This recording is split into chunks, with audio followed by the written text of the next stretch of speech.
1966년에 저는 한 프로젝트에 참여했습니다. 저는 IBM에서 일했고 이제는 제너럴 일렉트릭에서 일하고 있었습니다. 그 프로젝트는 끊어진 척추의 신경의 끝부분을 다시 연결시키는 작은 마이크로 회로를 개발하는 것이었습니다. 저는 그게 좋은 것이라 생각되었고 참여하고 싶은 프로젝트였습니다. 저는 정말 열성적인 엔지니어였고 열심히 긴 시간 동안 일했습니다. 설계공학자로서 컴퓨터 회로를 설계하기 위해 불대수, 불논리식을 사용했습니다. 우리는 척추가 절단된 젊은 여성에 대해 성공하지 못했고 시간이 지남에 따라 그들은 우리의 프로젝트를 종료시키려고 하는 듯 했습니다. 우리는 많은 것들을 배웠지만 그녀는 나아지지 않았습니다. 우리의 연구 데이터로 많은 것이 발간되었고 그 결과 어떤 사람들이 우리를 찾아왔는데 그들이 정부 사람이라는 건 나중에 알았습니다. 그들은 CIA와 FBI였습니다. 그들은 우리에게 신분식별을 위한 작은 마이크로칩을 개발하라고 요청했고 이건 사람이나 동물에게 사용되기 위한 것이 아니었으며 마약 거래상들을 잡기 위해 마약 수송물에 넣어지기 위한 것이었습니다. 그들은 많은 돈을 가지고 왔고 우리는 할 수 있는 게 무엇이든 기꺼이 할 의사가 있었습니다. 첫 번째 식별 장치를 개발했을 땐 70년대 초에 완성되었습니다. 그들은 우리에게 뭔가 그것보다 더 나은 것을 원한다고 말했습니다. 그래서 우리는 돈만 충분하다면 무엇이든 개발할 수 있다 말했고 우리 프로젝트는 100명이 넘는 사람들이 관여하고 있었습니다. 제너럴 일렉트릭, 모토로라, 벨, 보스턴 의료센터, 어떤 이들은 스탠포드 대학에서 왔었습니다. 저는 프로젝트 리더로서 선임 프로젝트 엔지니어였습니다. 우리는 마이크로칩 설계에 대한 일을 시작했고 그것이 완성되었을 때는 지름 0.75mm에 7mm 길이였고 쌀알의 4분의 1 크기였습니다. 다시 말하지만 전 기독교인이 아니었고 거기엔 기독교인이 전혀 없었습니다. 그들은 우리에게 이것이 전력원을 가지고 신호를 방출할 수 있기를 원하며 배터리로는 리튬을 사용하기 원한다고 덧붙였습니다.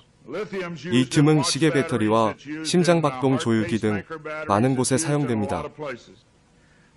나는 마이크로칩 안에 배터리를 충전하는 조그만 충전 회로를 설치해 넣었습니다. 배터리를 충전할 수 있어야 한다는 것을 우리가 발견했을 때 충전하는 조그만 회로를 통해 전류를 흐르게 만들어야 하는데 그럼 온도의 변화가 필요했습니다.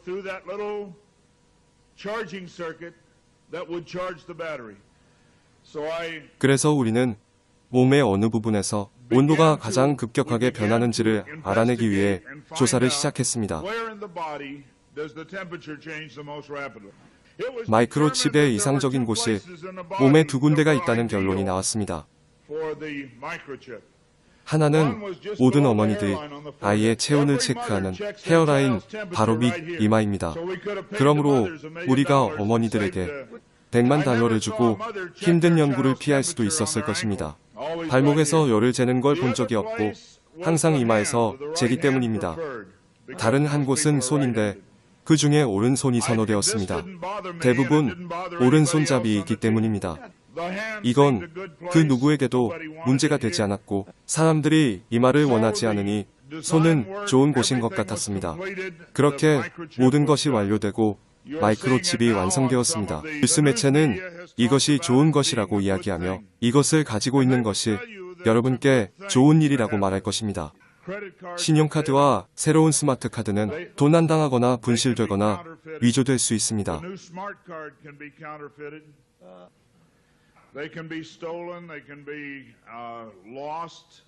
카드에는 온갖 종류의 일들이 발생될 수 있지만 여러분의 손은 잃을 수가 없습니다. 매우 속히 이것이 손 안으로 이동하게 될 것이고 제가 여러분께 청하건대 기독교인으로서 이것을 받으면 안 됩니다. 마이크로칩이 제조되는 것을 막으려고 시도하는 나의 노력 가운데 나는 몸속에 리튬의 효과에 대한 연구가 이루어지지 않았다는 것을 알게 되었습니다. 그래서 그 프로젝트에 있었던 보스턴 의료센터의 한 의사에게 연락을 해 물어보았습니다. 만일 마이크로칩이 부서지거나 깨져서 리튬이 몸 안에 있으면 어떻게 되는 거죠? 하니 그는 헌대가 생길 겁니다. 종기 같은 헌대 말입니다.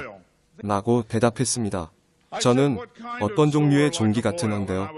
라고 물으며 계속 그 내용을 적고 있었는데 그는 몹시 아픈 헌대가 생길 텐데 그건 낫지 않을 것입니다. 라고 말했습니다. 누가 뭐라고 하든지 어떻게 꼬드기던 간에 하나님의 말씀이 여러분께 그것을 받으면 안 된다고 말합니다.